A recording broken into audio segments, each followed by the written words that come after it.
Igbo is one of the richest culture in Africa. You can drag with your ancestors. This is very heartbroken, you know.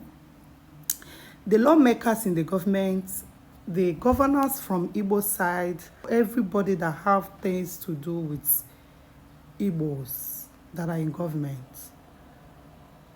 I don't want to be harsh, otherwise I would have said shame unto you guys.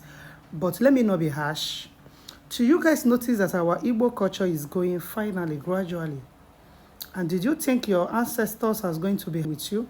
Let me show us something here that really touched my heart.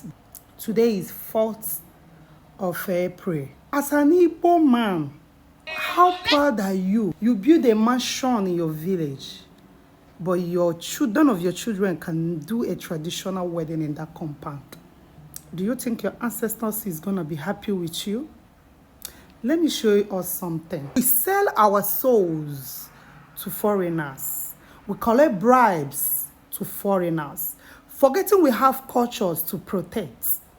All the money you are making, what are you making it for? To send your children abroad, buy houses in abroad, forgetting that one day you're not going to be here anymore. You know, we are doing it now without knowing the repercussions, without knowing the consequences in future.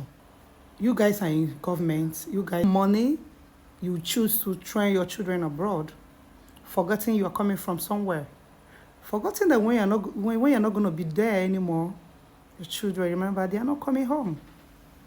Because you don't teach them their culture, because you don't show them where they're coming from. So obviously you are going to vanish. And you think your ancestors are going to be happy with you? That is the karma. That is the karma that comes with it. That is the karma that comes with when you sow your culture to people in exchange of words, in exchange of power. Are you proud you can't travel to your village anymore? Are you proud you can't even take your children to your hometown? Are you proud that your home doesn't have security anymore? Are you proud to call yourself Nwafọ Igbo?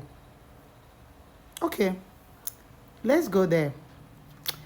What about those ones that when they are doing traditional wedding, drink to go and find your husband, and finally when you found your husband, you pour the drink out? Is that our tradition? The main reason of that traditional marriage is because of that drink. And that drink obviously is our native natural drink that falls from the tree. And after the end of the day, some are using wine, some are using soft drinks, some are using... Do you know that our culture is that palm wine? There is something that makes our ancestors to choose that drink. You are doing your traditional wedding without taking that drink to go and find your husband. That is the main thing. That is why they call us Igbos. That is the main traditional. Taking the drink and get us who is your husband and bring the person to your parents, and you will be blessed. Now we don't do it anymore. When we get the drink, we pour it out. And tomorrow when you are running helter-skelter in your marriage, you started blaming God. God, why me? God, why me? God, why me?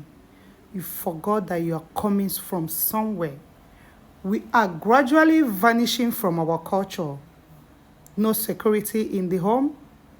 And we think it's okay. And we think we cannot work for it. And we're letting others win us. You can't even travel to your village.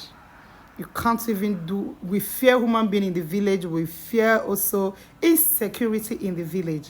And we are letting it go like that in the name of money, tradition. And you think your ancestors are going to be happy with that? And you think your ancestors are going to grant you people the blessings, the wishes? You know, we don't know the repercussions now because it started in our generation. Let's take a moment to watch those Igbo rich traditions, weddings. And you want to tell me you come across it doesn't hungry you?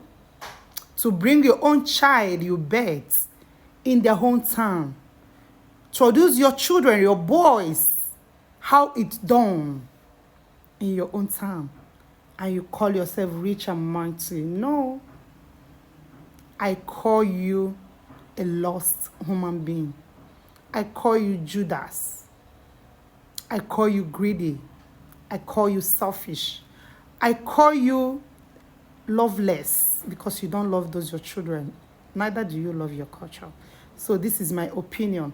Let's take a moment and watch those rich videos. And you tell me you don't want such thing to happen in your father's compound. And you think your father and the ancestors are going to be happy with you because you think you're making money, you want to have power, you want to have the whole money in the world and sell your soul. Let's watch it and see. Tell me these things. You don't want it to be happening in your compound. Those rich cultures. This is our tradition. You don't love those things. Those colorful people doesn't look good to you. They don't look good to you. Let's keep going.